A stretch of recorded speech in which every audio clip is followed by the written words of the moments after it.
Now, before we get into the coronavirus, let me just say on behalf of all freedom-loving Aussies, all Brexiteer Aussies, congratulations. Your role strategically and selflessly, how you played the British election, is absolutely, in my mind, one of the key reasons Boris Johnson has the majority, which is ensuring Brexit. So on behalf of all Aussie Brexiteers, Nigel Farage, congratulations and thank you. Well, thank you. And isn't it funny to think that this time last year, we had Theresa May as Prime Minister. Brexit looked like it was never going to happen. The Brexit Party hadn't even been launched. That's right. Unbelievable. And I launched it on the 12th of April. 6 weeks later, we won the election, getting 50% more votes than the next party. It led to May going, Boris coming in. And, you know, when I saw him starting to say the right things, Rowan, I thought, you know what? There comes a time you've got to put country before party, and that's why I pulled out across most of the country. So he is the Prime Minister. We did leave on the 31st of January, a big historic moment, and there was such a wave of optimism. The property market was turning, things were happening, and now, of course, we've got this crisis to deal with. But all I can say is, thank goodness we're not in what is going to be after this an even more German-dominated European Union. We may have our problems, all of us, but at least we're free.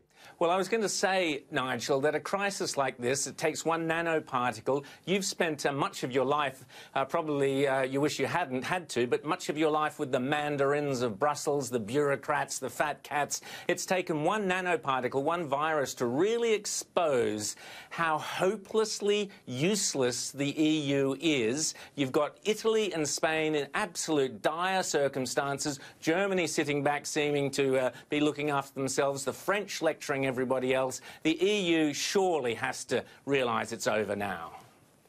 Oh yes, I mean, look, you know, when it comes to death, to put it frankly, that is a national thing, not some vague concept of a supranational state, and that's why you've seen borders being reimposed and all the rest of it. I always thought the European Union would come crashing down. I always thought this sort of move towards global governance was baloney. I never imagined it would take a serious global illness to finally finish it off. But there is a danger here, a real danger, and it's this. You know, when Germany refused to export medical masks to Italy, despite the desperate state they were in, guess who stepped into the breach? The people who caused it, the Chinese. And what we're seeing over much of the world is China now acting as the charitable godfather, you know, dishing out money, dishing out medical equipment, and trying to use this crisis to gain global power. And I wouldn't want to see, you know, the idiots in Brussels replaced by Chinese communism dominating the world even more than it does today. Absolutely. Now, Britain's kind of two weeks ahead of us here in Australia. Italy's probably 2 weeks. You were warning a couple of weeks ago that Britain was catching up with Italy. You have friends and contacts in Italy. How bad is it in Italy, Nigel, and how bad is it in the UK as we speak? Oh, Italy is just horrible. I mean, Lombardy particularly, it's awful. We've got now over 10,000 deaths directly as a result of this coronavirus. A lot of young people, and this is worth bearing in mind, who are in intensive care or have been through intensive care, you know, many of whom will actually be quite scarred physically, if not mentally, by this for the rest of their lives. You know, it is bloody, it is horrible, and there's no end in sight. We thought earlier on this week it looked like the death rate was slowing. It's now pretty consistent at around about 1,000 a day that are dying in Italy. And if you look at the curve, the graph, we are on exactly the same trajectory. And what has driven me mad is that, you know, we are still in this country, we are still allowing flights into London every day. They're coming in from Tehran, they're coming in from Italy, they're coming in from China, and people aren't even being checked, not even a basic temperature test being done at Heathrow Airport. And I sort of sometimes think the British response to this has not been very joined up. So look, you know, we've had a bit more warning than the Italians have had. We're turning big conference centres now all over the UK, into emergency hospitals, into even morgues in some cases. We are desperately trying to get more ventilators because that's what people need, given the high incidence of pneumonia. But you know what? We're not in a good place. Isn't it ironic, Nigel, that we all assumed that the great test of Boris Johnson would be Brexit and delivering Brexit? It appears this ain't the case any longer. The great test will be how he handles coronavirus. Now, only a week or two ago, he was prancing around like some Princess Diana shaking hands with coronavirus victims, and now he's got the disease himself. I hope he recovers quickly, but do you get the sense that the British government, and to a lesser extent the Australian government, were caught very flat-footed and hit the wrong notes to begin with? Look, there have been lots of, scare stories over the years, haven't there? Various, issues that have come along, like SARS, that in the end did not spread across the world. And, governments can't respond to every single scare story that faces them, and I get that. However, what really angers me is, it was obvious 3 weeks ago what was going on in Italy. A country comparable to ours in so many ways, a country, in fact, with a very good health system as well. And we did not act quickly enough. Now, at the moment, the public are giving Boris Johnson the benefit of the doubt, and that's because in a crisis, you want to believe in your government. But you know something? The Germans are doing 500,000 tests every single week.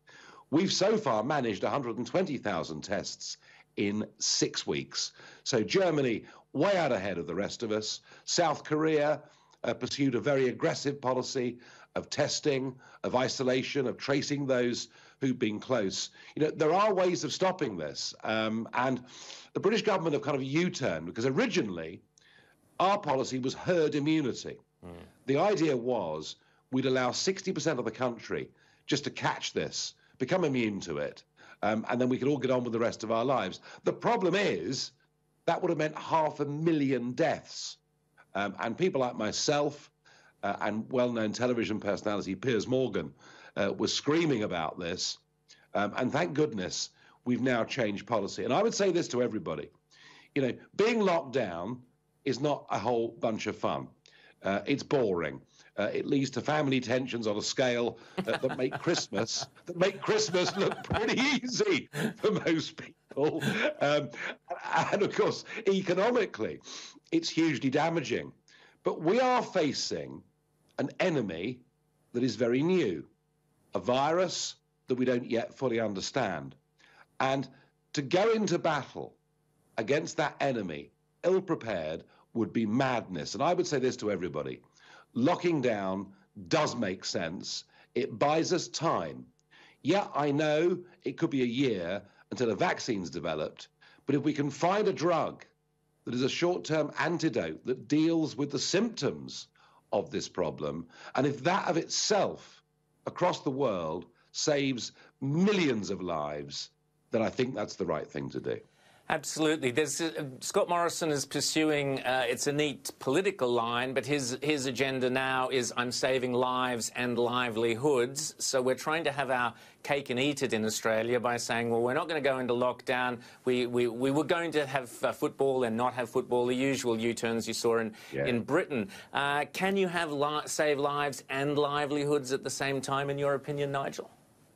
Well, look, what's going to happen, of course, is that governments will help businesses, support businesses. There are different ways of doing it. I mean, note, please, that Trump last night signed off on a $2.2 trillion injection into the American economy, including helicopter money, where everybody that earns less than $75,000 a year will have $1,200 put into their bank account so that they can pay their bills. So there are different responses all over the world. Government debt will go through the roof. But the truth of it is, and Scott Morrison, I think, will have to face this sooner rather than later, it's a very simple choice right now. Do you say economics is second, saving lives, finding vaccines, finding antidotes is first, or do you say we're going to carry on without too much economic harm, but accept the fact that vast numbers of people will die? And I mean vast numbers of people. You know, the Australian population is about a third of the UK's. You know, if you carry on the way you are, you know, you might be looking at a couple of 100,000 people dying of this. I mean, morally, I don't think any modern Western democracy can just stand by and allow that number of people to die. Now, we've seen, you know, a couple of beaches closed and football stadiums closed and so on, but we haven't gone on into lockdown. The schools are still open. Should we be going into lockdown? Should we be shutting our schools and universities? Yeah, I saw the Bondi Beach pictures. They went all over the world. And we saw the response from the government. It was very similar here. Last weekend was the first weekend of lockdown. And it was the first proper sunny day in England this year. And everyone treated it like a bank holiday. The seasides were full and everybody was out. And now we've got the police stopping us, asking us where we're going. Look, the experience of nearly all Western governments, Rowan, is that they say, we won't do this. We won't close the schools. We won't stop football matches. We won't lock down, only a few days later to do all of those things. And my guess is Australia is on exactly the same course. So I'm afraid, you know, 10 days, 2 weeks' time, you will all be locked up in your houses and apartments and told you can leave once a week to go and get the groceries. So I think that's where we're all going. Absolutely. Now, Nigel Farage, you're a great friend of Donald Trump's. How do you, I'm not asking you to divulge any personal phone calls, obviously, but you can if you want to. How do you think Donald Trump has handled it? And do you think the idea of setting a timeline, so, OK, we're going to go focus on the medical side of things, but Easter or June or whenever it might be, we're going to let the reins a bit looser. Do you think that's a wise strategy? You can see the conflict there within Trump, can't you? The conflict between being president and not wanting huge numbers of Americans to die, and yet within him, here is this capitalist, free market entrepreneur, buccaneer, you know, who wants Americans out there working. And you can see that conflict being fought out within Donald Trump every day. Look, you know, he did put flight bans on China as long ago as January. He has corralled big business in America in the most remarkable way. You know, that incredible press conference, there he was with Walmart, there he was with Roche, there he was with, you know, with Facebook and Google and all these people. So the clever thing that Trump has done is to get the big private companies involved with the American effort. When it comes to him saying that Easter Sunday, which will be the 12th of April, wouldn't it be wonderful if the churches were full across America and everybody was back at work? Well, look, it'd be wonderful, but shall I say it's wishful thinking in the extreme. So tell me, how would Margaret Thatcher have handled this, do you think, Nigel Farage? Margaret Thatcher, of course, was a scientist. Everyone forgets that. You know, she got her degree in chemistry. She was a keen scientist, and she took a great interest in all of these things. Thatcher's instincts, of course, she hated communism. She hated big government. She and Reagan, you know, believed that basically when governments got involved with economics, they made an absolute blooming mess of it. And it's far better to let people get on and create their own wealth. But she also was a huge patriot. And of course, you know, her formative years were during World War II. It was something that left an absolutely indelible impression upon who she was. My guess is that Thatcher would have acted more quickly. She would have seen Italy and said, hey, look, we can't pretend we're different to Italy. It is going to happen here. And my guess is if Margaret had been in charge, we wouldn't now be asking ourselves, why are there not enough ventilators? We wouldn't be asking ourselves, why don't we test anybody until they're seriously ill and in hospital? I think Thatcher, the scientist, would have gripped this quite early. Nigel Farage, always great to talk to you. Thanks so much for staying up tonight. Enjoy that red. It looks very enticing. We're just having breakfast here, so we won't be joining you. But thanks so much, Nigel, for joining us on Outsiders today. Thank you very much.